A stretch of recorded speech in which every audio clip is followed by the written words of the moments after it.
So I won't begin properly yet. I'm just waiting for the attendees to come in. Welcome, welcome. Find a seat.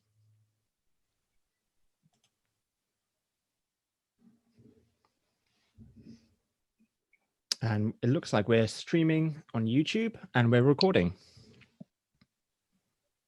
So I think people are still trickling in, but I can get started anytime from now on. So if that's okay with you, is it Emily or Emma? So yeah, Emma. Emma. Okay, well, are you ready for me to start? Yeah, I think so. Fantastic, great. Okay, well, I'll pause for a few seconds just for so we can cut the video as people are still coming in as well. Good afternoon, everyone, and welcome to this digital Pembroke College event for Careers Service. My name is Gabriel Schenk, and I did my DPhil in English Literature at Pembroke College in 2015, graduating in 2015. So I suppose I've had 5 years to start my own career journey and make something of my life. I'm not quite sure I've done that yet, but luckily I am joined with a panel of experts in their professional fields who will be joining us for this discussion of careers in unsettled times, succeeding against the odds, which is our topic for this afternoon. And it's a very timely and much needed topic to discuss. Before I introduce the panel, I just want to say a few words about the format of this event.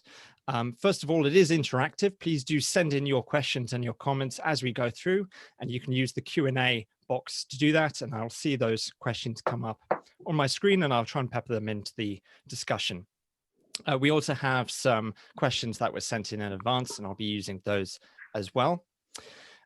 We'll begin with a few kind of presentations from our panelists. And there will be an opportunity to ask specific questions to those people after they finish talking and before we've moved on to the next person.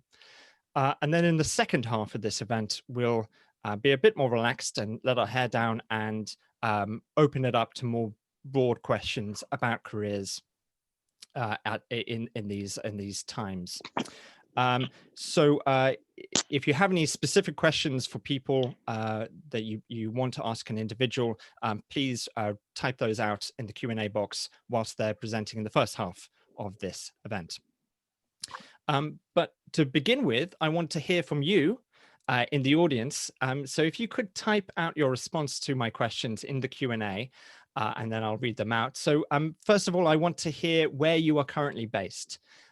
Where you're joining us from, whether you're in the UK or which part of the UK or from further afield, Cotswold, London, Oxford. Oh, nice to have another Oxford person, a few Oxford people, Bristol, Cardiff, Herefordshire, East Midlands. No one from outside the UK so far. Yorkshire. Okay, Yorkshire's as far as we've gone, I think. Cheshire, that's also quite far away. So a few more from Oxford. New Mexico, finally, someone from outside the country. That's brilliant. Norwich and Newcastle, Buckinghamshire, Cheshire. Okay, so fantastic. All over the country and a few from outside the country as well. One of the advantages of a digital event is that we can welcome people in from all over the world. And it's really nice at a time when Pembroke students and alumni have been scattered across the four winds, that we can have everyone together in the same digital room. I would also love to hear from you what stage of life you're at. So for example, perhaps you're a third-year undergraduate just about to graduate, or you're an alumnus, or you graduated 5 years ago like me, or perhaps longer. If you could just give us a sense, final year DPhil, 10+ year working experience, another final year DPhil, second year undergraduate, fourth year linguist. Someone wrote Cheshire, which presumably is where you're from, not what stage of life you're at. Alumnus from 1973, now semi-retired consultant, third year undergraduate, finished DPhil last year. I know exactly what that feels like. Final year DPhil at Internet Institute. Oh, hello, Julia. Yep. And 2018 graduate. Yeah, and quite a few people also writing Cheshire, or maybe that's just the comment that refuses to go away. Yeah, hi Julia. Yeah. Okay, great. So we've got a great mix of different stages. Graduated 26 years ago, studied at Oxford, 2016 to 2017, says Tony. So finally, I'd like to ask you what field of work you want to go into, or what field of work you're currently in. And if you don't know what field of work you want to go into, please say I don't know as well, because that would also be really useful. Certainly, I wasn't quite sure what I wanted to do when I left Pembroke. And it might have even been one of the reasons why I did the DPhil, was because I wasn't quite sure. So part-time consulting, says one person, planning to go into international commercial law following the GDL after a history MFL degree, says another. Was in local government, says one person, policy and advocacy for NGOs. NHS surgeon recalled for the COVID crisis and recent Vice President Royal College, says Graham. Brilliant, thanks, great to have you. Oh yeah, someone working for DFID, soon to be FCO, says Anna. Aiming for software development, says Sarah. Restructuring consultant now, planning to join international nonprofit, says another person. So okay, again, another great sort of variety of people in the room. So that's brilliant to have. Luckily, we also have a variety of panelists. So it's my great pleasure in introducing them now. First up, we have Peter Jones, who is the Chief Operating Officer of the Foreign and Commonwealth Office. After graduating from Pembroke, Peter worked for IBM UK for a couple of years before joining the FCO, that's the Foreign and Commonwealth Office, in 1985. He has worked in a variety of policy and operational roles there, specializing in politico-military affairs and the corporate agenda. We also have Paul Forster, who is an investor and non-executive director in early stage technology companies. He is a co-founder and former CEO of Indeed, the leading job site globally, and previously co-founded a job site for financial professionals. And we also have Tazeen Hassan, who is with the gender department at the World Bank. Previously, she worked on the Women, Business and the Law program at the World Bank, and she was the legal specialist for the World Development Report 2012, Gender Equality and Development, and Opening Doors, Gender Equality in the Middle East and North Africa. So thank you very much, everyone, for attending and coming, and really looking forward to hearing your thoughts. Peter, if we could start with you, if you could just talk about your career journey and what you'd like to share with us for this topic. Great, thank you, Gabriel. Thanks very much, and thanks everybody for attending. So I'll just say a little bit about me, what I do and what I've done, a bit on why people might want to think about the civil service, including the Foreign Office, for a career. And then thirdly, if they are interested, how you might go about pursuing that.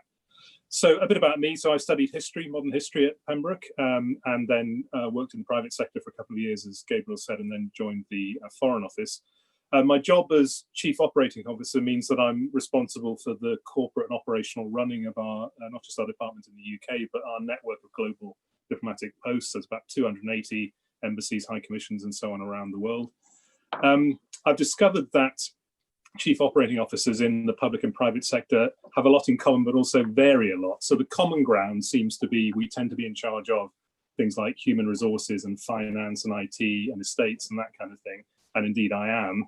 But in my case, I also get some, if you like, peculiarities of the Foreign Office and the Diplomatic Service. So I have the Diplomatic Academy that we have that reports to me. I have our protocol operation, which does a number of things, organises state visits and visits like President Macron to the UK today, dealing with the royal household, dealing with foreign diplomatic missions in London.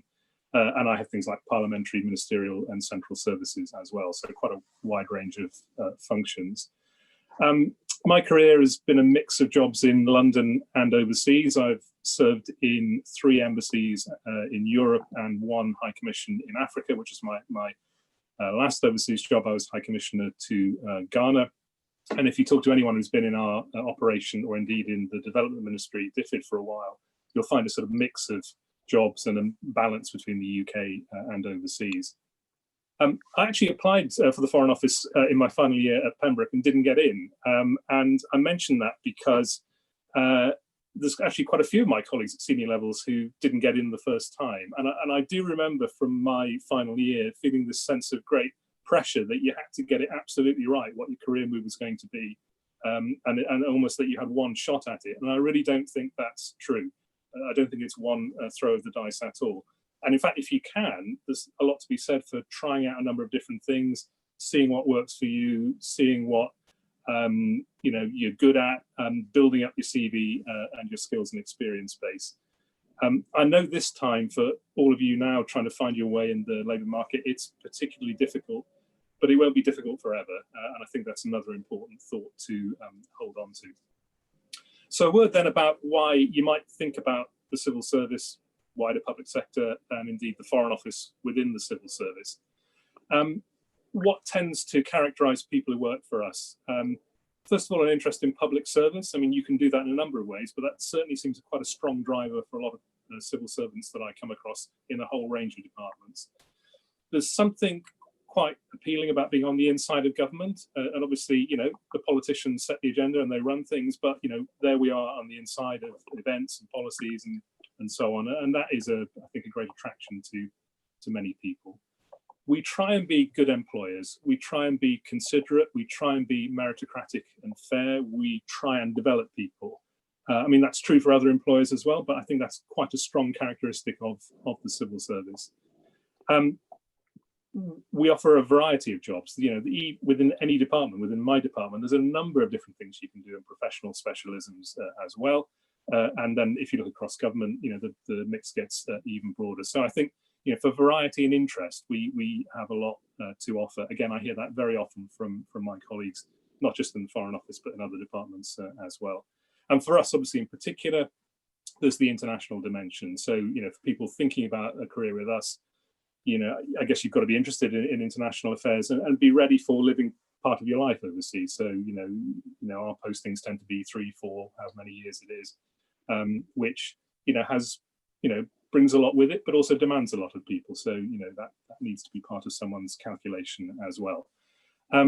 What aren't we good at? Well, we're not the biggest payers in the world, I've got to be honest. I mean, we try and pay a decent wage, but, if you're trying to make big money, probably coming into the civil service is not the way to do it. But I think it's a question of thinking about what is important to you and what works for you, what drives you, what will make you satisfied. In all of that, I guess I've had fellow Brits in mind, but I would say for people from other countries who might be on the line, I hope similar considerations would apply for your own civil services and diplomatic services. I mean, one great thing about getting into international work is that you're there to represent your own country, and that's a great thing. But then you become part of this international community where you're working with colleagues from around the world who are doing the same for their countries, and you can establish some very, very close and trusting relationships, and that for me is one of the great appeals of it. So even if the details of the particular government setup may be different in other countries, I think some of those propositions about working in the civil service and the public sector should be the same. So finally, for anyone out there who's thinking about applying for us, by us I mean either the Foreign Office in particular or the civil service in general, go online. I mean, all the information is online on the FCO website for any department through gov.uk. Gov.uk is the route to every department.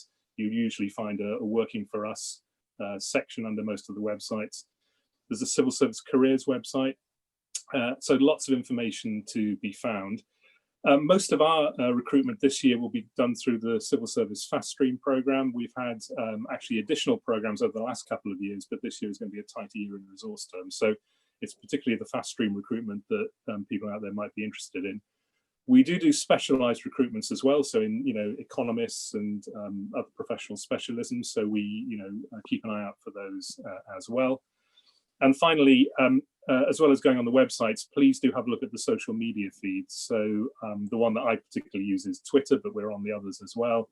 So there's @FCO Careers, where we will put adverts out for particular vacancies. There's at UK Civil Service, at Foreign Office is the main Foreign Office account. So please do subscribe to all of those, or indeed to me. I'm at Peter Jones FCO. So Gabriel, I'll close it there, I think. Great. Well, thank you very much, Peter. That was really great to hear. We did have a quite specific question that came in advance from Daniel, who studied engineering, who was curious about the how the Foreign and Commonwealth Office was applying technology to maintain safety whilst continuing global operations. Well, I guess what we've been doing is what so many employers have been doing, which is using these kind of facilities, using the technology. So I guess, and to be absolutely honest, when we went into this crisis, that was my biggest worry, that our IT would not cope with these new working circumstances. We in the UK have done, we've averaged around about 90% working from home. So doing the bulk of our work just like this. And I think that's true of many other employers. And then we have the complication of the global operation. So those 280 embassies and other posts that I talked about, who've had to go into versions of this themselves. And worth remembering that this is a pandemic which is sweeping around the world and hitting different countries with different intensities at different points. So our operation in China had to start to adapt early on, and then it kind of moved through the geography. Now it's particularly, you know, Latin America, Sub-Saharan Africa, South Asia that we're worried about. And we started to be able to move people back to some of the other locations. We've closed only a handful of small posts. We've tried to keep everything going, but it is absolutely dependent on the IT. And I guess the question now is going to be, as we, like everybody else, starts to think about moving out of this, will we ever go back to working the way that we did before? I don't think we will quite. And in the area of diplomacy, that's an interesting challenge, because we are a business, if that's the right word, which is a lot about person-to-person contact. So. Yeah, that's very interesting. I'd love to come back to that a little bit later, actually. The other question I had, which was kind of in response to what you were saying about the pay, it brought back something that my supervisor, my default supervisor, said to me just after I finished, had my Viva. He said, go into the civil service because they're the only people left who have a good pension. And I was wondering, is that true? And I mean, pension is something that becomes, you know, it's very easy to dismiss that when you're young, but it is a nice thing to have in a career, isn't it? Well, it's good to be prudent. So well done for mentioning it. When you get to my stage, it becomes a very real thing to be thinking about. Yeah. I mean, that's still part of the arrangement. I have to say that progressively over the years, like, you know, with other employers, the systems have become, if you like, less generous. I mean, just in order to make them financially sustainable. Right. But it is still part of the deal. And you know, I come back to, we do try and treat people considerately. So, you know, pay is one element, the wider package is another, but it's the kind of, you know, the offer, you know, how we treat people, how we develop people. I think that's part of what should go into the mix. Fantastic. Well, thank you so much for that summary. And we'll definitely be coming back to lots of those ideas as we go through this event.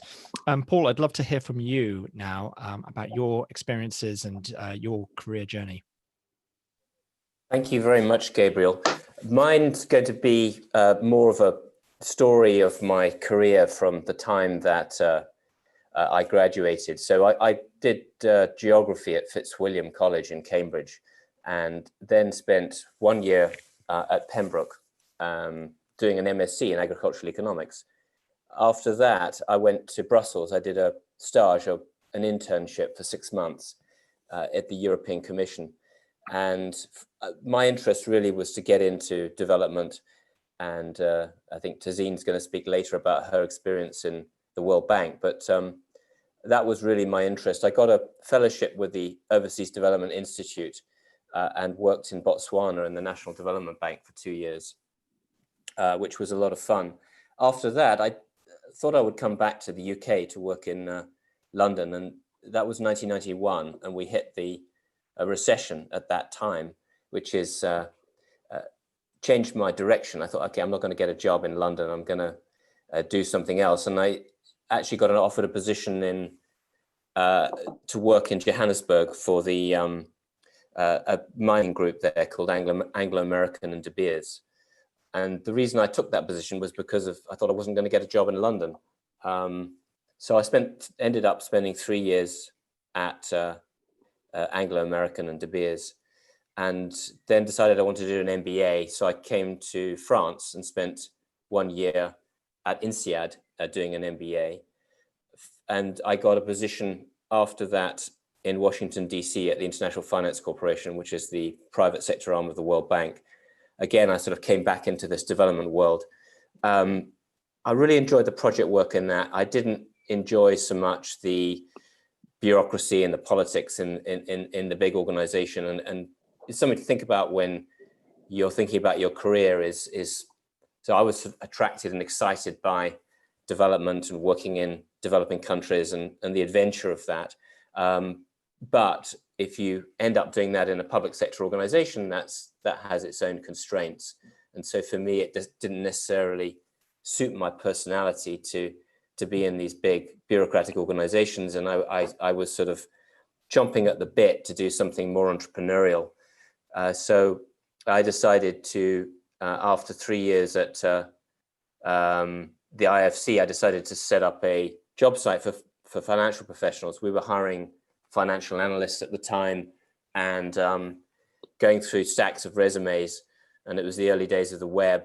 And so ended up setting up with somebody else I was at INSEAD with a job site for financial professionals. Built that into a profitable business, sold it in 2003, and then in 2004 started Indeed, which is a search engine for jobs, and that became a big company. In 2012, we had to choose between taking it public, or we actually got an acquisition offer, so we sold it to a Japanese HR services company called Recruit. So I was CEO of that business for 8 years, and I moved back to Cambridge here in the UK after that in 2012, and have been investing in early stage technology companies since then, mostly London-based companies. And that's been pretty challenging and interesting. And certainly happy to answer any questions about any stages of the career I've gone through, which has been kind of mixed. I tried to sort of distill some lessons from what I've done, and I guess I came up with 4 things. One is to have a direction, but not necessarily a master plan. So be flexible. Try to have some kind of target, but don't have a fixed, rigid goal. Secondly, try to sort of build on what you have, on the experience and skills in the past. So if you try to change direction, at least try to leverage what you've done before and what you have. Thirdly, be opportunistic and experiment. You don't really know what you're going to enjoy until you actually do it, until you try it. And fourthly, try to think independently. Don't sort of go necessarily with what's fashionable, with what the crowd is doing, because there's a lot of kind of peer group pressure to sort of do what's hot at the time, or what everybody else thinks is attractive. Often it's better to do the opposite, or do something that's more idiosyncratic. And I guess the other theme that, I don't know how I'm doing for time, but the other theme I was going to mention is sort of dealing with crises. I've been through a few of them now, and it feels really bad when you're in them, and you think it's never going to end. But there is a kind of reversion to the mean, and things do get better. You do come out of these situations. So I mentioned the recession in 91. Then in 2000 was the dot-com bubble bursting, and I was actually starting the financial job site at that time, and couldn't raise money, and ended up having to bootstrap that business with no money at a very difficult time. And then in 2007 was the financial crisis, and we were just trying to scale Indeed at that time, and that became very challenging. So we had to revise our projections from sort of 100% growth to 30% growth, and our investors weren't too happy with that. And we sort of battled through that. And now, we've got the COVID crisis. I'm trying to help a lot of the companies, early stage companies that I've invested in, handle that and get through this crisis, and happy to talk about that further. But, these things do end, and even though it feels like it's going to be an unresolvable problem at the time, these things do work themselves out. So thank you very much. Well, thank you. Yeah, that's great. I love to have a direction, not a master plan. That's really good advice for this moment as well. Yeah, good to know that crises do pass eventually. It's always worth remembering that. Reminder to the audience: please do type in your Q&A questions or your comments, anything at all. If you've got any thoughts on any of the topics that we're going through, then I'd love to hear those too. Yeah, that was great, Paul. One thing I'm curious about, you've worked in a big organizations, and you've also worked in small sort of startups, I suppose. My own experience is that big organizations can be quite comforting, but sometimes frustrating as well. Whilst startups give you flexibility, but they can be quite stressful. Is that a fair assessment? Is that your experience? Yeah, I think that's right. I think you have to figure out where your character, where your personality fits. I think that, right. I mean, the IFC was fantastic from kind of what you're exposed to, and the benefits were great. The pension was great. People used to call it the golden cage, and I don't know, maybe they still say that about the World Bank, but it makes it quite hard to leave. And of course, if you do something entrepreneurial, start a business, you have 100% freedom. You're your own boss, but there's absolutely no security, and it can be stressful for different reasons. So you don't have any politics, but you have kind of financial insecurity. So yeah, it depends what you got to pick your poison. And is there a, I mean, to quote Littlefinger from Game of Thrones, chaos is a ladder. There's a kind of idea that when there's crises, there's opportunities as well for those kind of startups and those entrepreneurial ideas. Is that accurate, or is this now a bad time to? Yeah, no, I think that's absolutely right. I think that there's some companies that are doing really, really well. Some of the companies that I've invested in, for example, online education is an example. A company called Bibliu, which is providing digital textbooks to universities. Its demand has gone through the roof.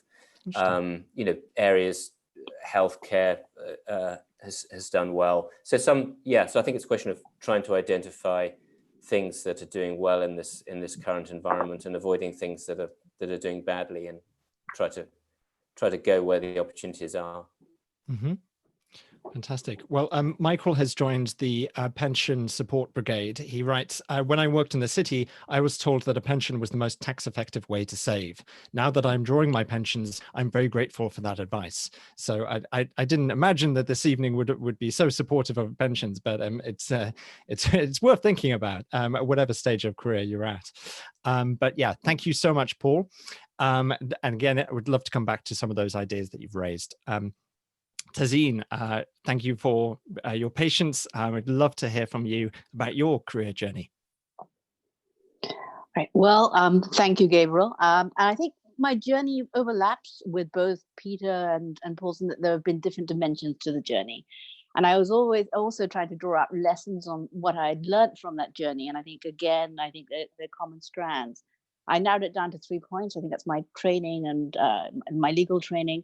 And I guess it's, always be driven by what you're interested in. I mean, always be interested in what you do.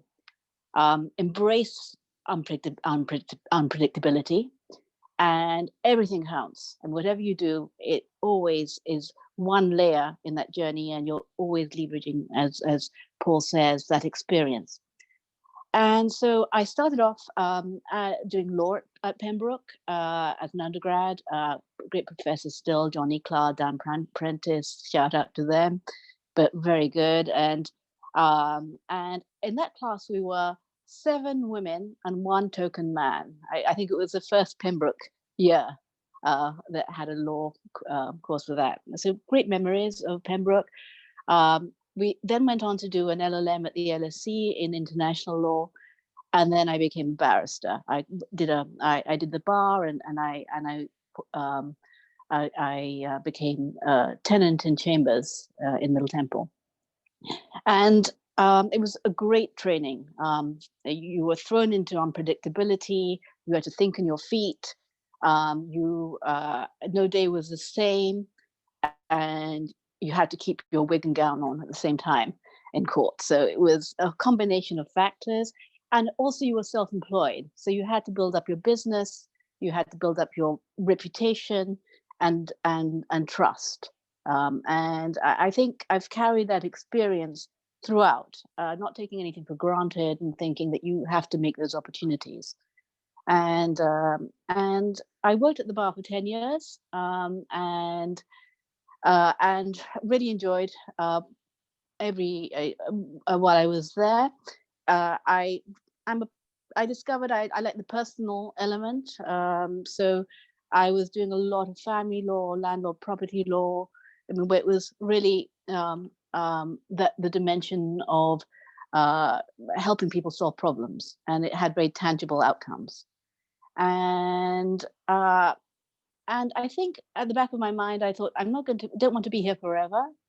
And maybe that's something also that kind of guided, has been something I've embraced. And so the opportunity came to take a sabbatical break in Kenya, to move to Kenya. And it was only supposed to be for 3 months. And those 3 months turned into 4 years. I loved being in Kenya, loved the environment I was working in, and it gave an opportunity to reinvent myself in some ways. That I used the training that I had as a barrister, but was then working on different issues. And at the time, was working with NGOs on the conflict and under the umbrella of the UN on the conflict in South Sudan. And really learnt what the practical realities are in countries where you can't, at that point, you couldn't take digital. I mean, it was just the start of the dial-in internet service. Cell phones were rare, and it took sometimes 8 hours for a 100-mile journey by car. So really understanding that that people's realities can be very different, and how do you find solutions to those realities. So after 4 years of working there, I moved to Washington, D.C. And again, different. I worked in an environmental NGO where we were looking at GMO risk classification, and worked on a report on identifying risk, and also worked then, actually this is the overlap I think with Paul, on digital, on a digital education project in Southern Africa. And I came in to do something else, but really was completely absorbed by understanding how universities in Southern Africa could leapfrog and go straight to using digital books as a resource. And this is ahead of the curve.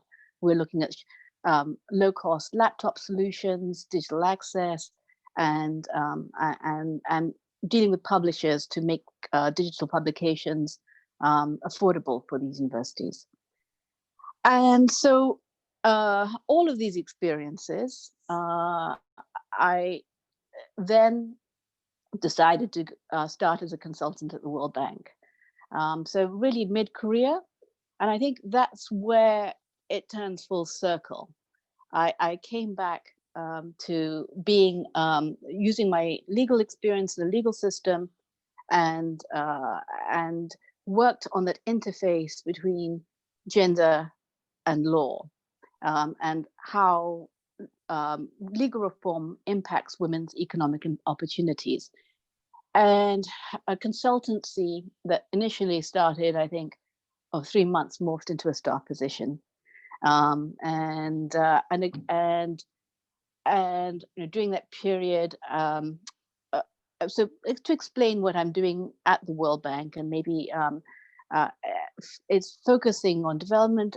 I'm a lawyer in an institution which is mostly economists, and so really understanding, and the space that I'm working on is seeing how laws affect women's economic empowerment. So it's a combination of research functions. So I worked on the World Development Report and really shaping policy at a governmental level to see, for instance, one of the headlines key messages was that women enjoy 75% of the legal rights that men enjoy around the world, and this legal discrimination can be very simple. It can prevent women from getting a job without their husband's permission, for instance. So policy level, at a very at setting the policy agenda and advising governments, doing research, and then actually traveling in different countries across regions, and getting directly involved in projects and advising governments in how to go through the reform process. So one experience was very seminal, working in the Democratic Republic of Congo and advising the governments on how to remove this old family code where women couldn't even sign a contract without their husband's permission. And so just to say that all of this really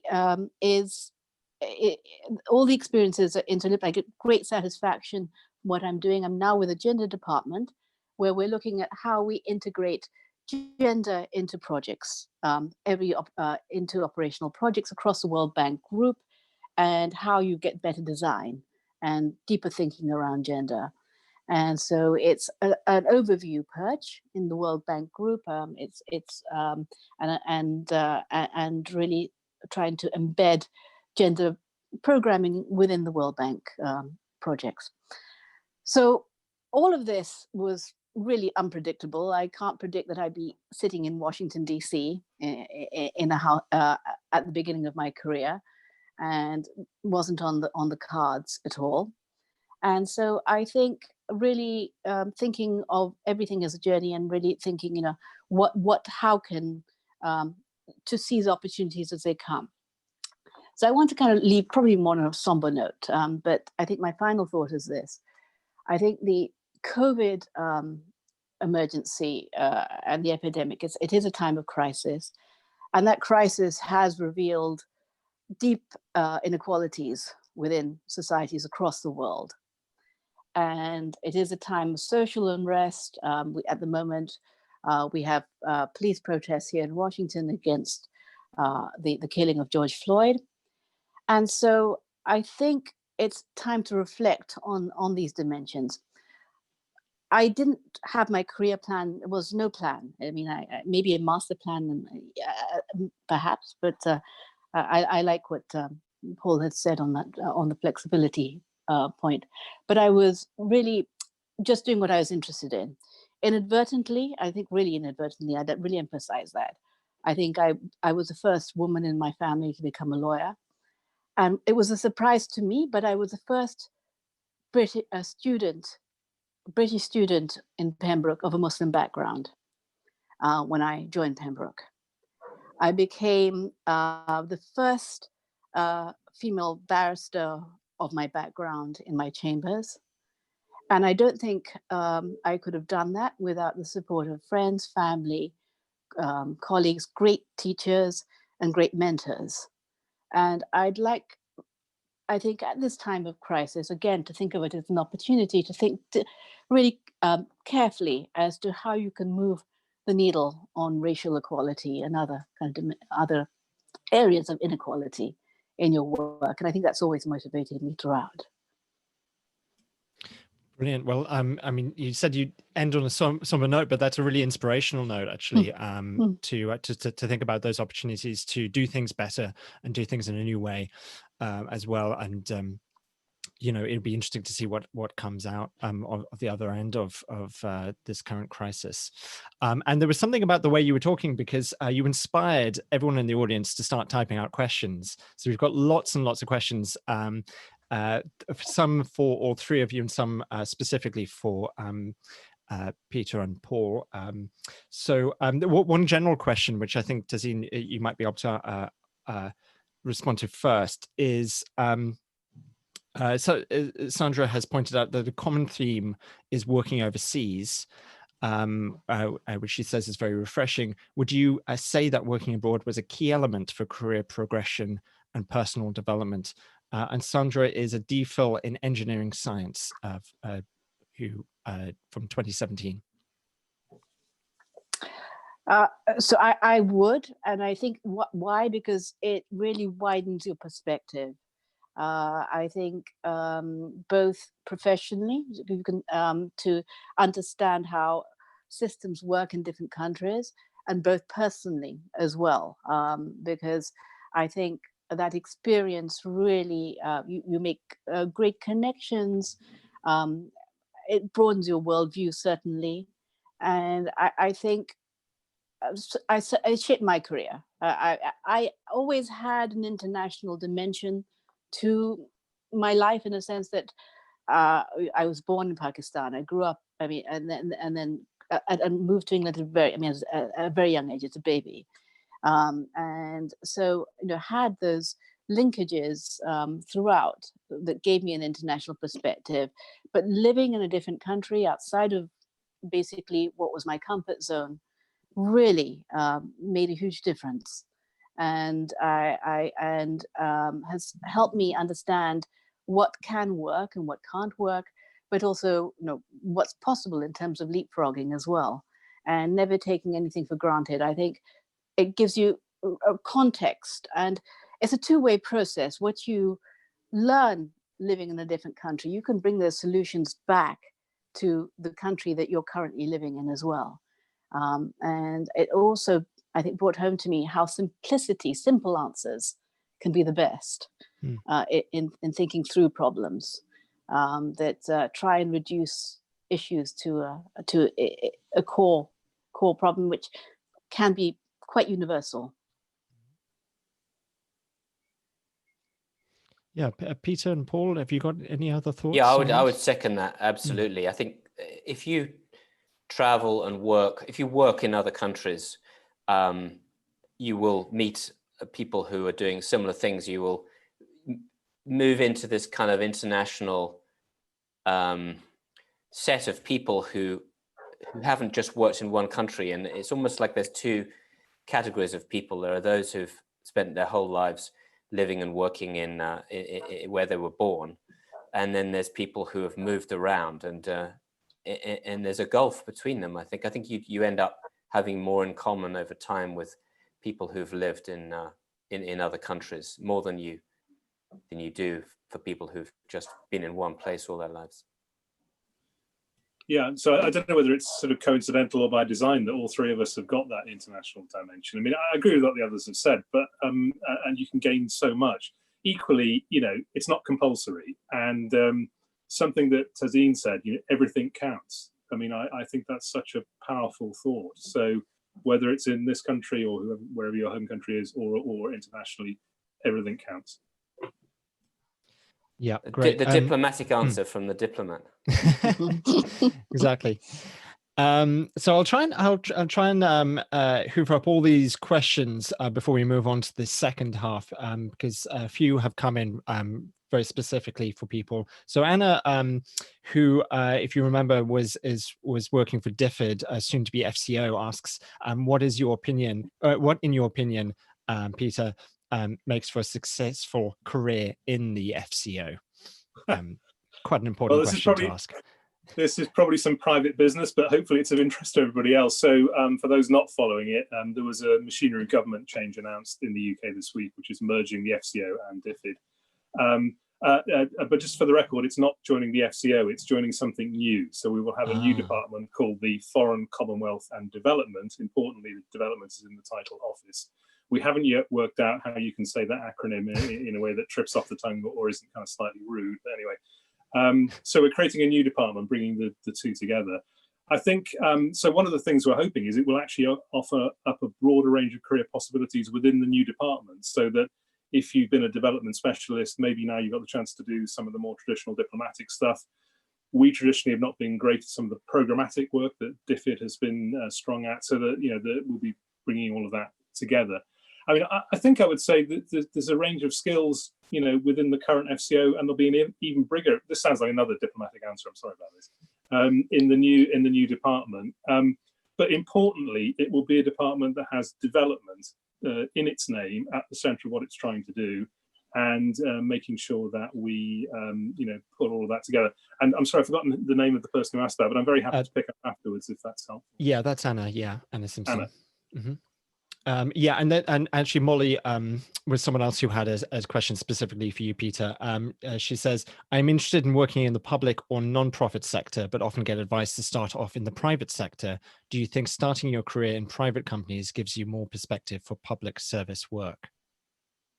It's a really interesting question, and I come back to the everything counts thing. The variety of experience, and we certainly need people who've been in those other areas, and a sharp commercial sense. We can benefit from that, building the CV, building the skill and experience portfolio, I think is a great thing to do. So I think the more different stuff, the better. And that point that Paul said about having a direction, but the details on it may not be a very fixed master plan. I think that's very good advice. Yeah, and Tazina, it's interesting hearing about your experience, because a lot of your work has been very public serving as well, or public applicable. Is it right to say that you're kind of in between public and private?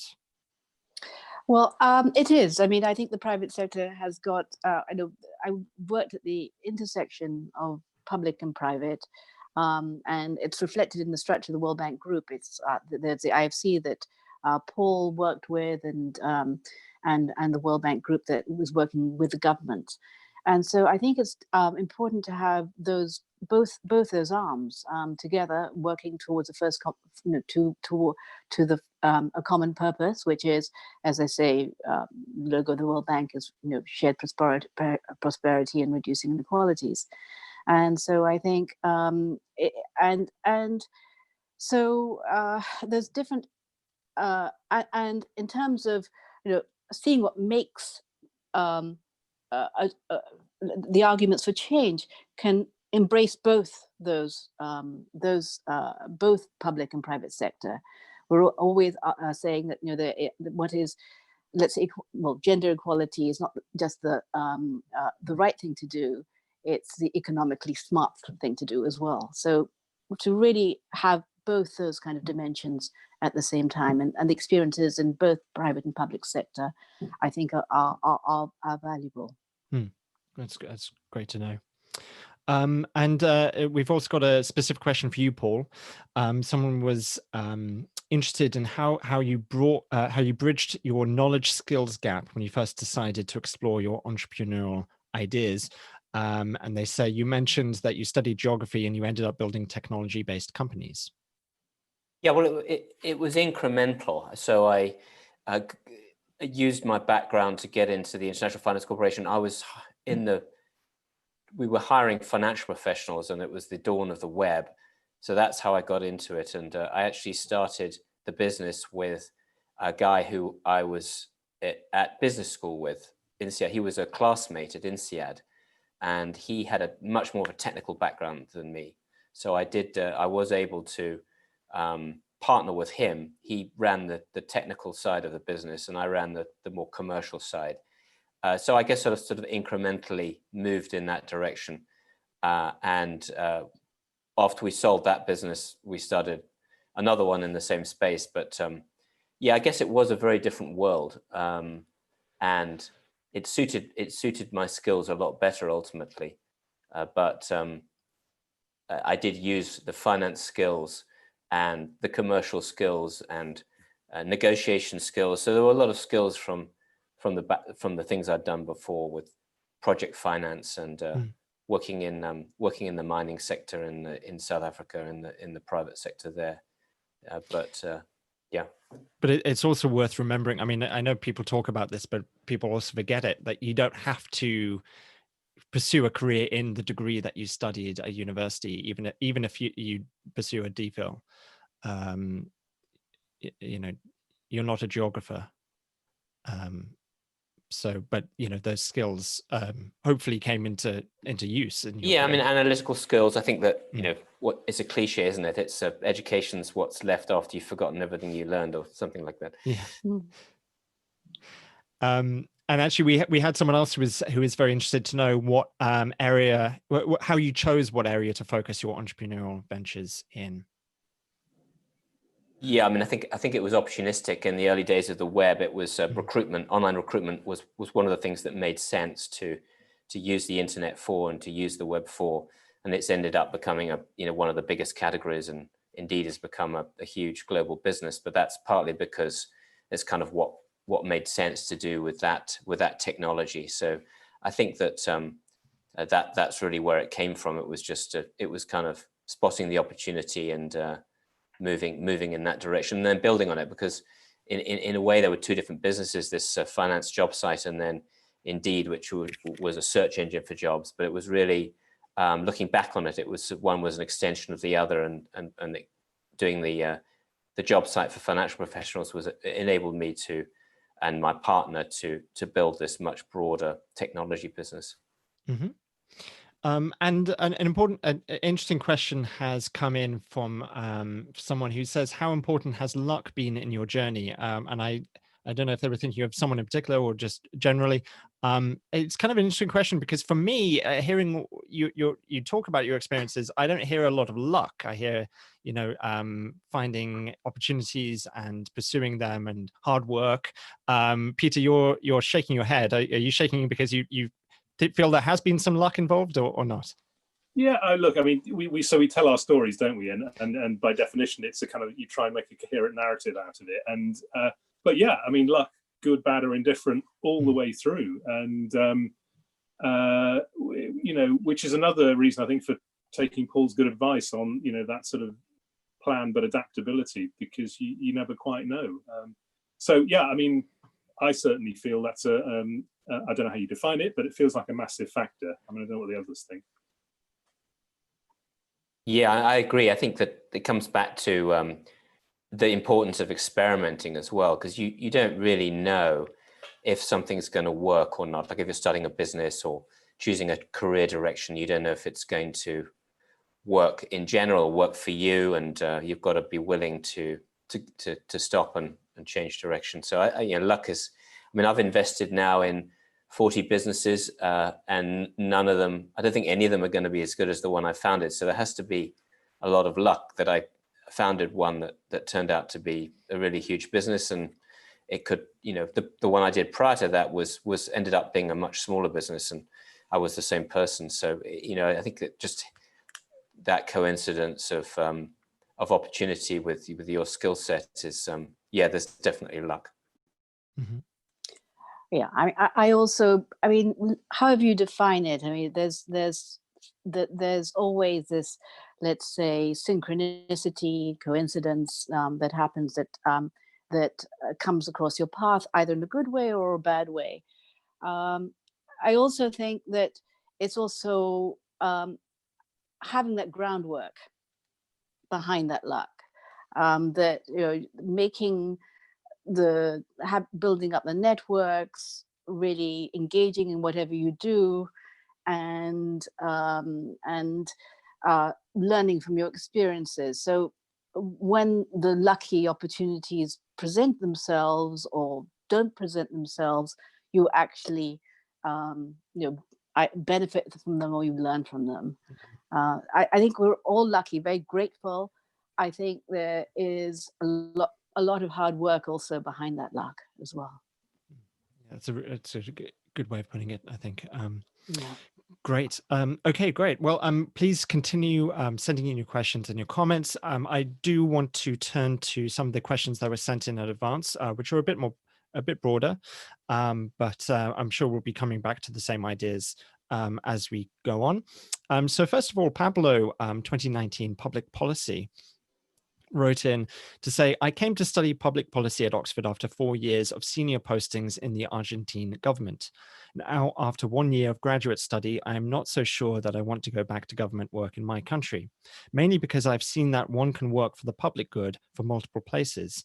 What insights can you share for someone who is thinking of making a career change and is over 30? Who would like to tackle that one first? Peter, perhaps. Well, shall I have a go? I mean, so age shouldn't matter. I mean, it can be a bigger factor in your mind sometimes than in what the world is looking for.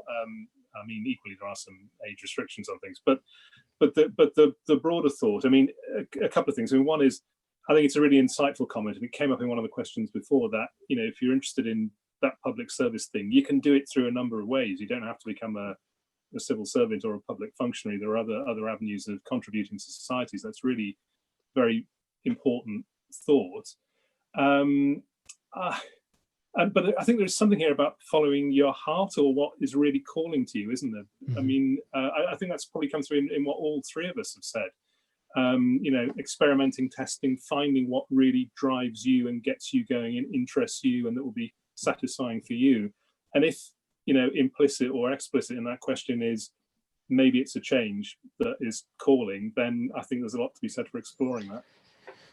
Yeah, and sorry, go on, Paul.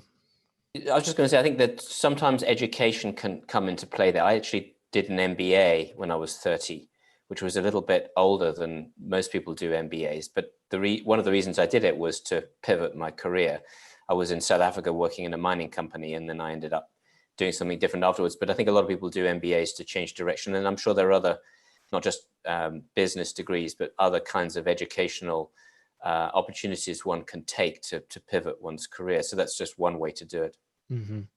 Yeah, and there was a related question as well, which was given the global downturn, is it now a worse time for mid-career change, as well as thinking about age? But Tazeen, you wanted to come in there. So again, I joined the World Bank after the age of 30, and it was a mid-career change. I took a gamble to do it.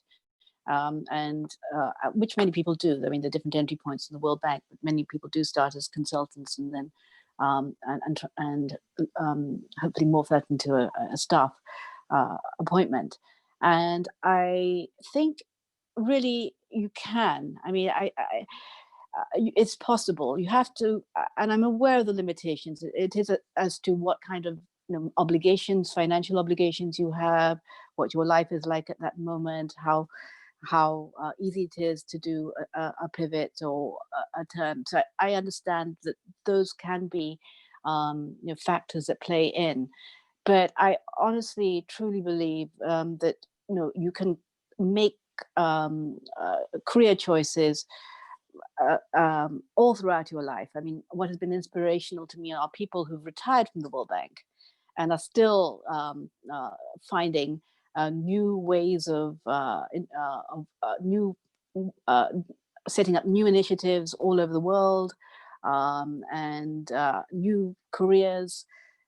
So I think that you're able to change course at any point in your life.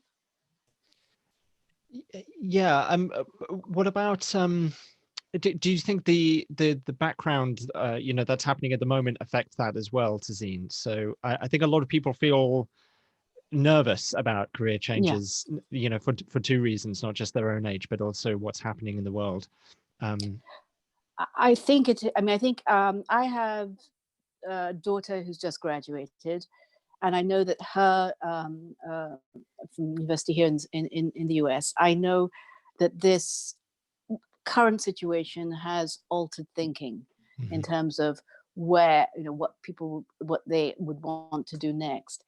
But again, we've lived through different crises. I mean, the different recessions that have come through throughout. I mean, this is probably the third global recession I've lived through that I was impacted in some way. And I think that experience has always thought that there are opportunities within these recessions, and that it's cyclical. It will always come back to a different, to a more stable labor market, perhaps a different labor market. And one thing is to anticipate the skills that are needed in the labor market that is coming, that results from such a crisis. So I understand the nervousness. I understand the stress, but that is also could be a momentum to start thinking, okay, what to narrow down some of the choices, some of the areas that you're really interested in. And it is a short-term period. It won't be back to what it was before. It never is, but it may be better. Mm-hmm. Yeah, and I think our perspective also, particularly when you're a bit younger, if you're an undergraduate or something, this is like your first big recession or whatever. Paul, you mentioned you were starting up a company during a recession. I think it was, I can't remember, 2011 or something like that. And my ears pricked up. I forgot that there was one then. I was thinking of, I can't remember what you said. Was it? Well, there was one in noughties? 2000 that I was 2000, starting. yeah. But then there was the financial crisis in 2007. So right, yeah. Both different businesses, but because I'm aware of the one in 2007, but not the one in 2000. But well, that was the dot-com bubble bursting. Ah, okay. That was pretty dramatic stuff, especially if you're working in the technology sector. Everything just evaporated, and there was no funding. And many businesses collapsed. Yeah, and well, the reason I think I'm so aware of the 2007 one in particular was because I just finished undergraduate, my undergraduate degree then, I was in a very similar position to one of the people who sent in a question, who wrote, given the current state of the economy and the contraction of several sectors due to lockdown, should I do postgrad instead of going immediately into the job market? I was in exactly that position. I decided to do a master's and a PhD. I kind of wanted to do those anyway, but I remember thinking, maybe this is a really good time to do that. But we have lived through these recessions before. So I don't know if anyone has any thoughts about that. Is it better to sort of wait out these things? Yeah, I think that's quite a good way of handling it. Presuming that's one of the things you want to do. I wouldn't do it if it's not really what you want to do. But yeah, and the flip side would be, if there's something in the job market that really appeals to you, then you should still go for it. Even if the environment is tough. But otherwise, it does sound like quite a good option, doesn't it? Yeah. No, I agree. I think that's what my daughter is doing. She's doing a master's in public health, which is going to be kind of, I suppose, unfortunately, a career that's going to be in demand. But I also think that any kind of opportunities that present yourself during that period, this is the beginning.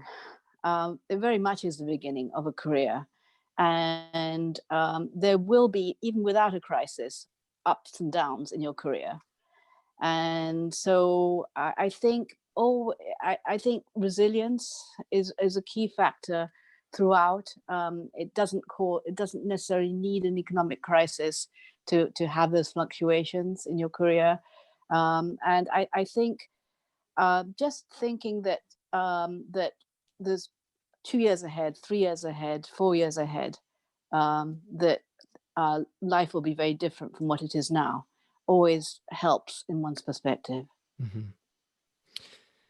Yeah, we've been talking about this word career, and career is often used with the metaphor of a ladder. You climb up the ladder, and then you have to go down the ladder to climb up another ladder, or sometimes you can go one rung up the ladder, and so on. Steve Atkinson, who's the chairman of the Pembroke Alumni Advisory Board, asked a really interesting question about the whole concept of career.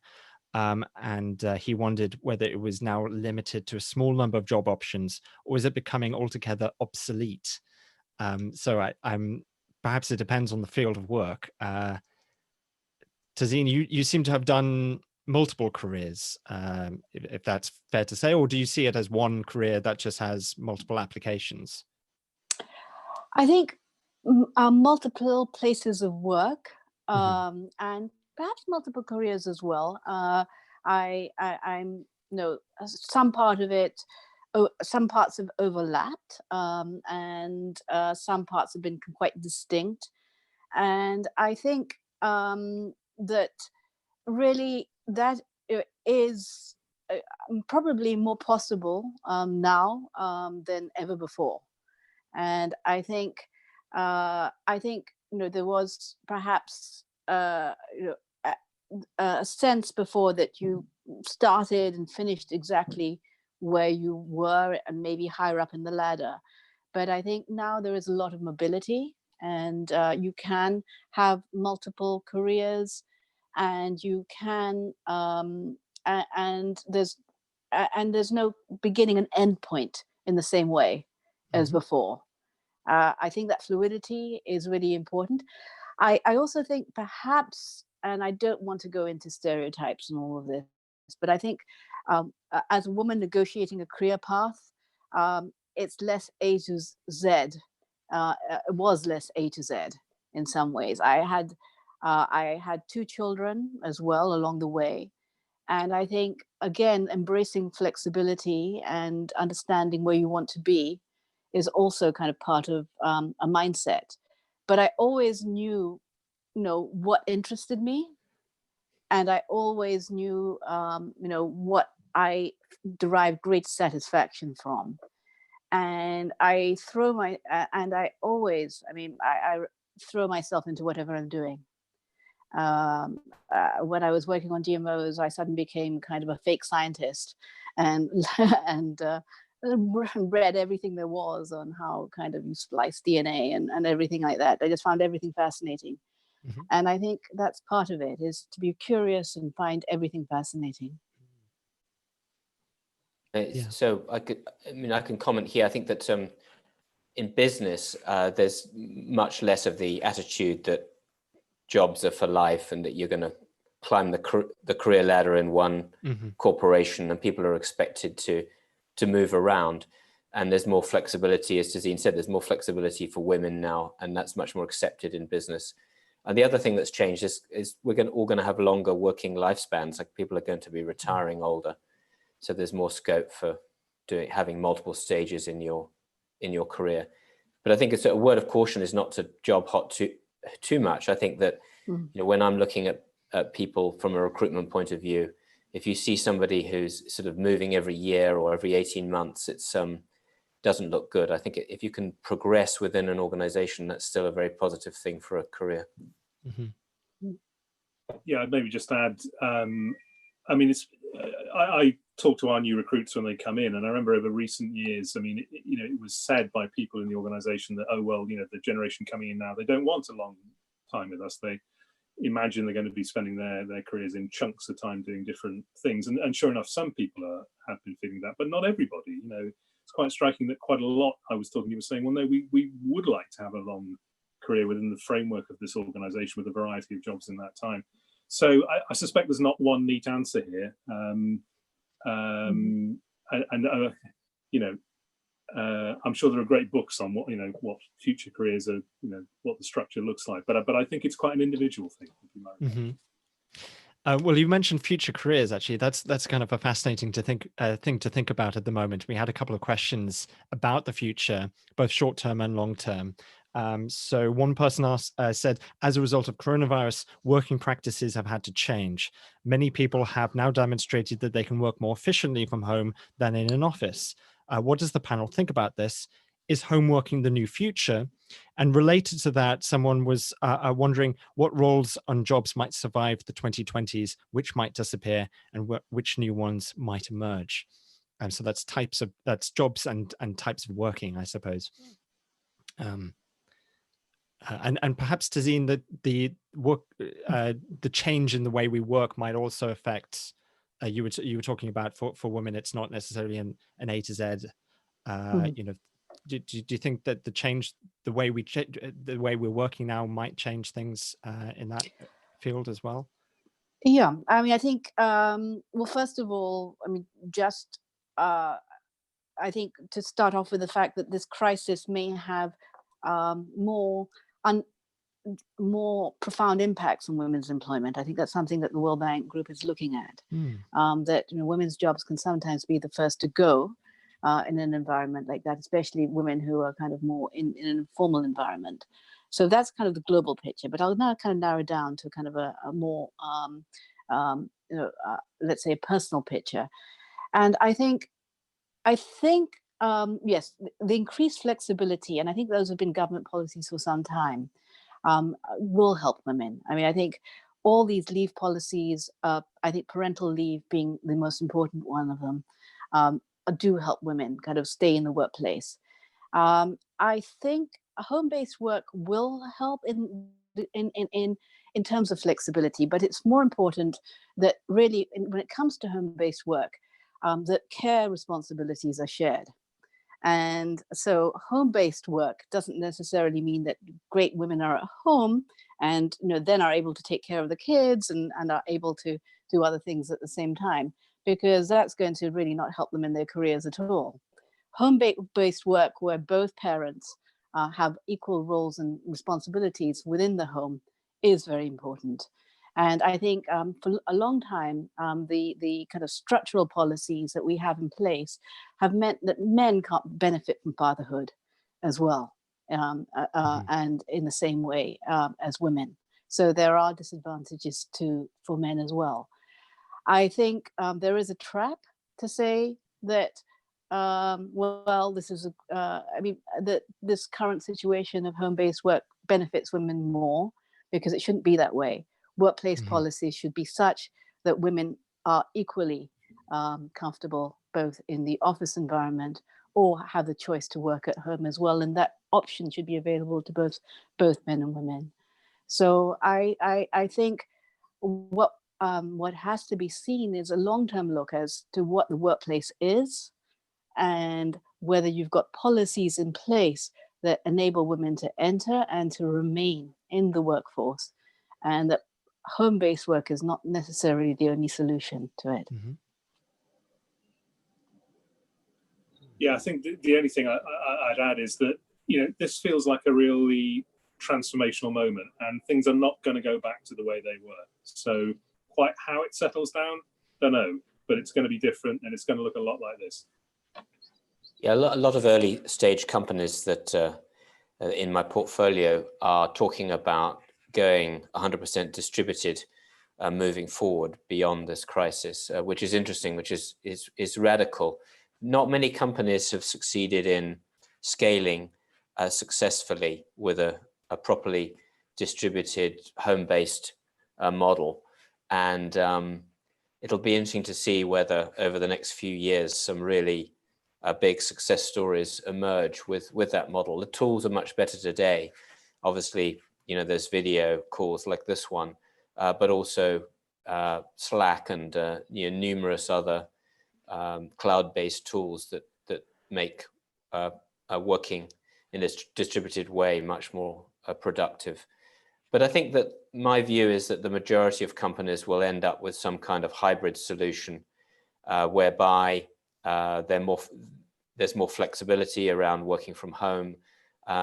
There's more willingness to hire people in multiple locations, but that there will still be face-to-face working in offices, not necessarily every day, but some of the time. And it'll be a sort of different kinds of hybrid models emerging.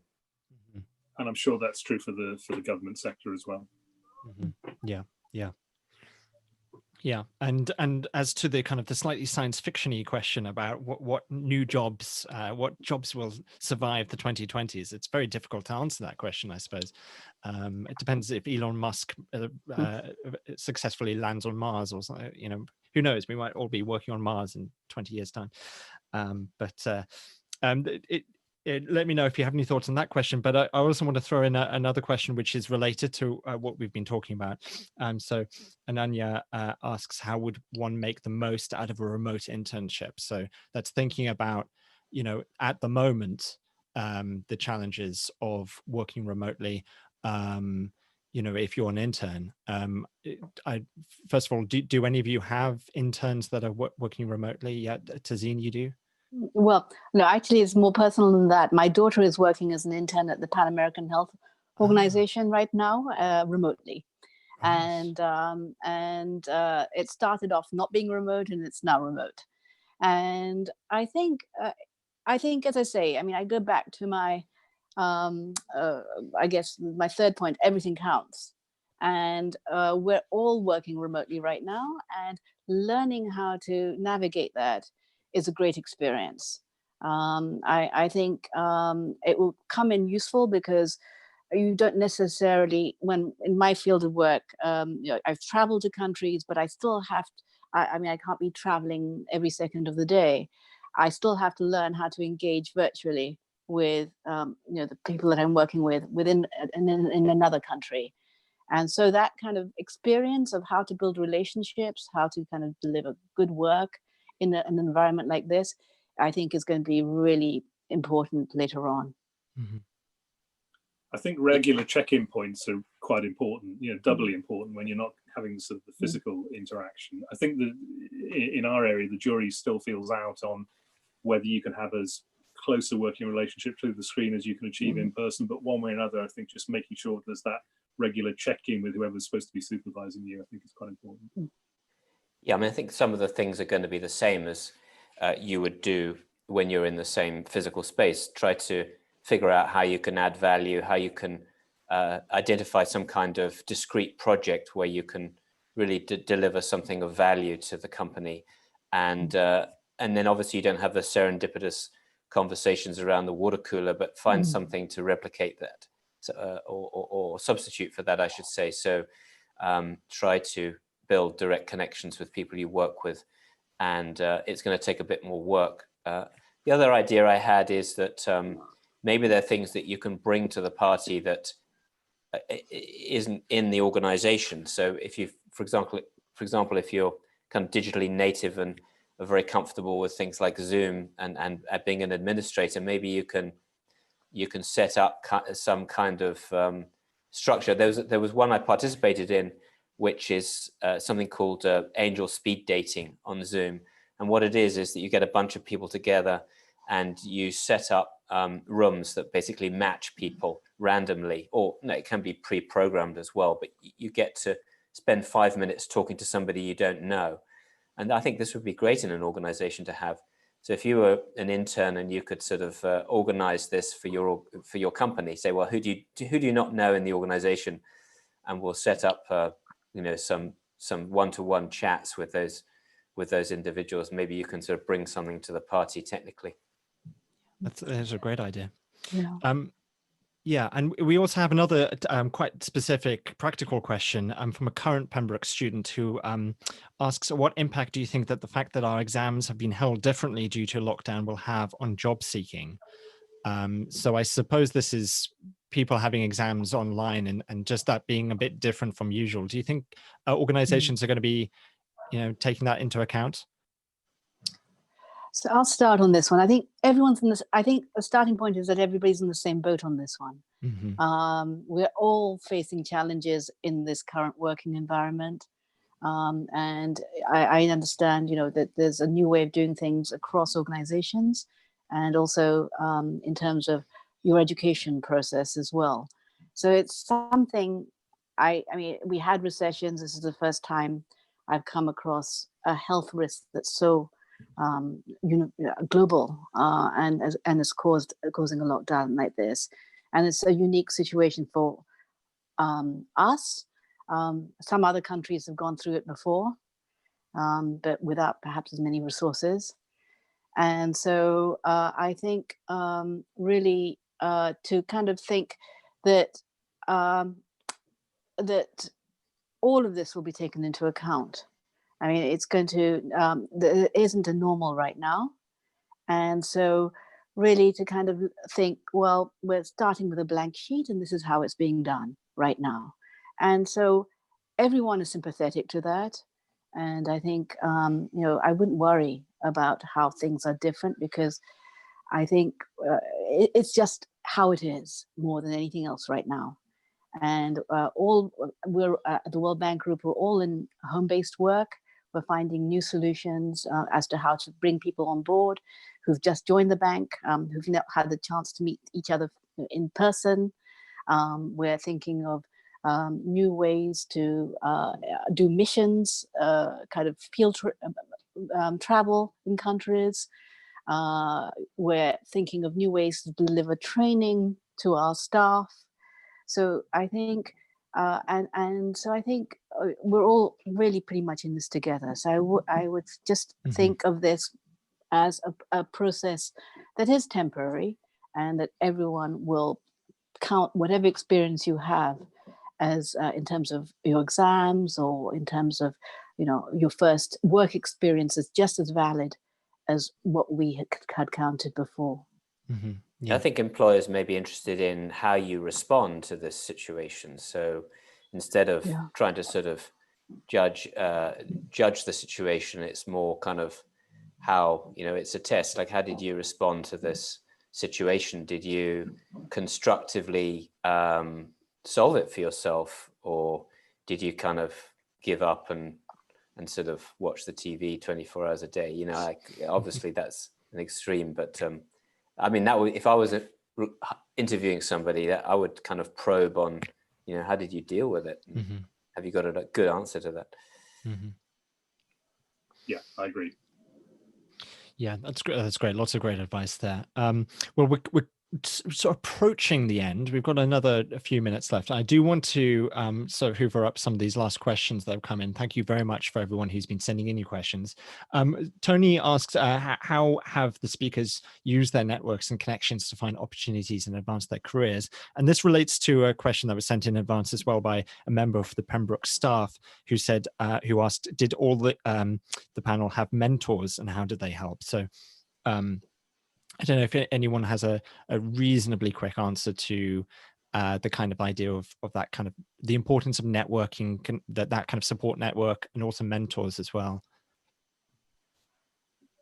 Peter, would you like to take that on? I mean, I can't say I've been as systematic as I probably should or could have been on all of this, but certainly I have tried to have an approach of, I mean, look, in diplomacy, it is about meeting people and networking. So in that sense, yes. But learning from people in my profession, sort of informal apprenticeships was a powerful thing for me. Working for people who I really admired and respected, and trying to learn from them. And more recently, I've whenever I've been hosting somebody on a visit or whatever it might be, just trying to learn, always trying to learn from people. So I guess in my case, it's been more informal than formal mentoring relationships, but those are definitely to be recommended. So, get as much as you can, and probably more than I did. I think I had the same approach as Peter. I always found people that I admired and learned from them. And I think that's really been an approach throughout, and really just building up relationships across, but not necessarily thinking, okay, this is that I'm going to get a job from this, or I'm going to get this. It's really kind of really to understand how, again, what you can learn from the other person more than anything else. And I think that I think making the most of one's networks in terms of personal enrichment, but also just understanding, getting their life experiences, much in the way that this panel has been set up, I think is invaluable. Mm-hmm. And I think role models are actually really important. Mm-hmm. I think seeing somebody who's done what you're thinking of doing and seeing how they got there is also very important. Yeah. Would you agree with that, Paul? In business, are mentors also important? Yeah, I mean, I don't think I had too many sort of people I considered mentors, but I just try to learn from everybody around me and find smart people to learn from. But yeah, I mean, I agree with the prior comments. Yeah, and Pembroke, and more generally, the collegiate system is a great training for that as well. I mean, think about the time you spend in Pembroke, either as a staff member or a student, as a great kind of example of an environment where you can meet so many people and learn from them. Tazeen, speaking of role models, Sandra says, thank you for inspiring ethnic women with your story. And she asks, do you have any tips on how we can elevate ourselves in the workplace? And there was another question about women in the workplace as well, which I think is quite similar to that one. So if you have any thoughts on, do you have any tips on how we can elevate ourselves in the workplace for ethnic women? Yeah, I think really go into spaces that you may not be comfortable with for a start. I'd say and and expand your horizons that way. I think all women, I think they've done this famous kind of research that shows that you only go for positions when you think you've got 100% of the qualifications. So let's say kind of 3 out of 3, and there is research to support that this men go into positions when they think they've got 1 out of 3 of those kind of qualifications. And so really having the confidence to not have everything perfect, but always kind of really go for it. And I think the other thing is make sure that your voice is heard at the table. When you see an opportunity, just go in there, and also make it your responsibility to look around the table and say, who else is at this table? And so I think it's really, really, I think those are the words of advice. I had really influential role models, my father being one of them. He really thought that I could do anything. And I think that's important to have those also kind of those kind of male champions of change, we call them. And so, I think just be interested. I mean, just be interested in what you want to do, and don't ever think of anybody holding you back from that. See things as opportunities and not constraints. And I think there are now, I think there are so many inspiring women around the world. And I do think it's, look at their life journeys and think how they got there. Yeah, for the companies I'm involved in, it's a real problem trying to achieve any kind of diversity. It's technology businesses generally dominated by men, and there's obviously a desire to create more diversity. And one of the companies I'm a director of has introduced a so-called Rooney Rule, which is this NFL approach where it's obligatory to have a minority candidate in the running. So in that case, for the NFL, it's for coaches or managers. And to try to do that for senior positions. But it's really hard to find, a lot of strong candidates. And maybe, sometimes people would say, well, okay, that's an excuse, you're not looking hard enough. But, I think that's one of the challenges that companies have to address this. How do you actually, find the people? And it's going to take time to get the right people up through the system. But certainly there's the desire to do that. Maybe Tazeen would say, people are not trying hard enough, but it's probably a longer conversation. Yeah, potentially it's a whole other panel discussion, isn't it? Well, we'd love to have that. Do you have a quick response to that, Tazeen, or? I think, actually, that is one of the issues that we deal with is women in STEM. And, it's what we call a second generation problem. The first generation is getting women into education. The second problem the challenge is getting women into STEM. I think, again, I think it's an issue, there's different facets to this. Having the role models to begin with in the industry so that women can be encouraged to join the industry. And then maybe also, and what's the tipping point? You have the same issues in engineering, in other kind of fields as well. And I think to create the environment that women think that they'll be comfortable within that industry in terms of a supportive work environment. And I think, yes, it is a question of looking in the right places as well. And I do think that's important. I think there's reasons why there's occupational segregation, why women cluster in certain sectors, certain professions, maybe public sector as opposed to private sector, and it's the architectural framework of that particular job market.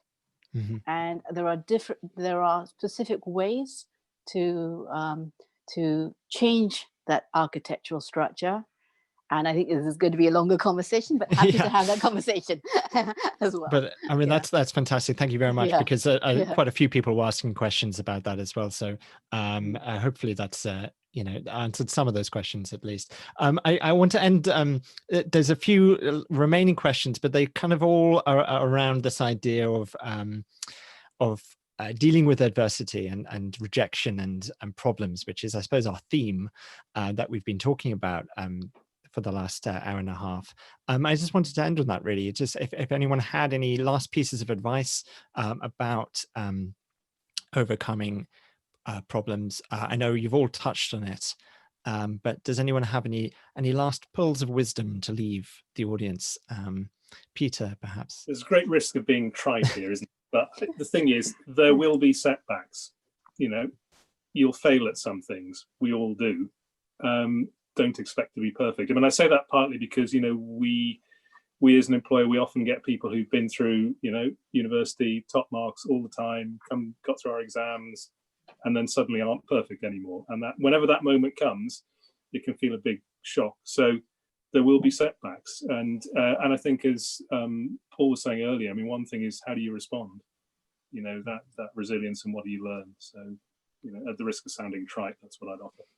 Thank you. Yeah, and one thing I'd add to that is, I heard this description of success and failure in sales. So if you rank all the salespeople from best to worst, the best salesperson has heard no more often than any other salesperson.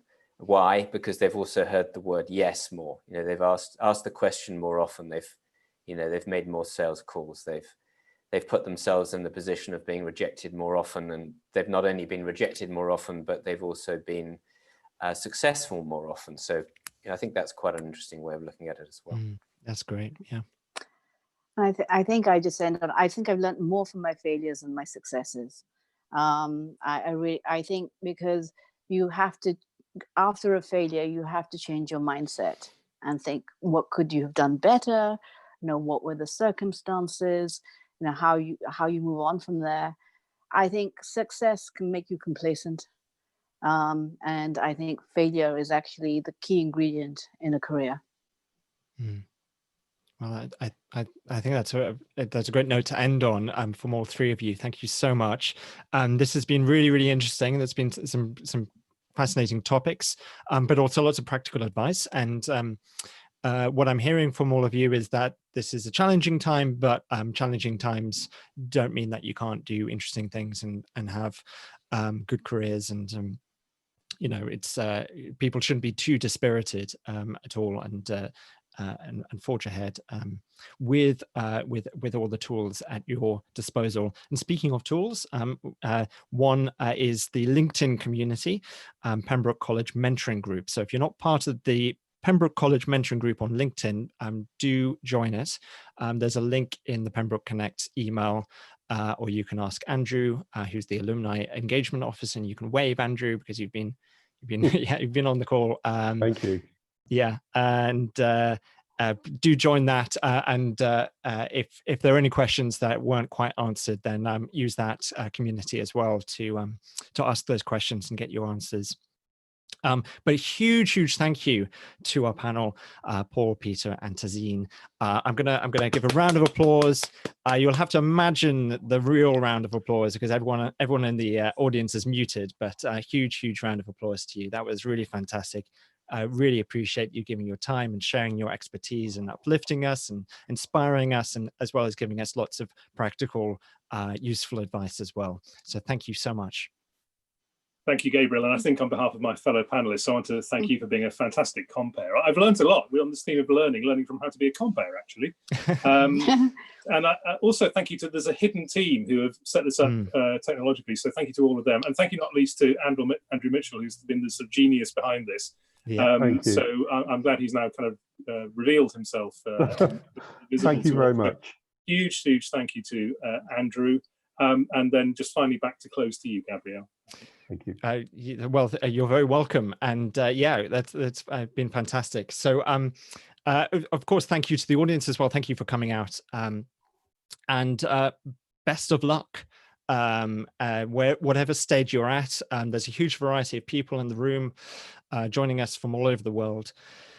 Know that you are in a community. Pembroke is very much here to support you. I feel that as an alumnus, I felt it as a student as well. And it's nice to know, if you are a current student, that once you graduate, you're not sort of left out in the cold. There is still a community to help you and support you, and that you can contribute to as well. So do check out the LinkedIn page if you haven't already.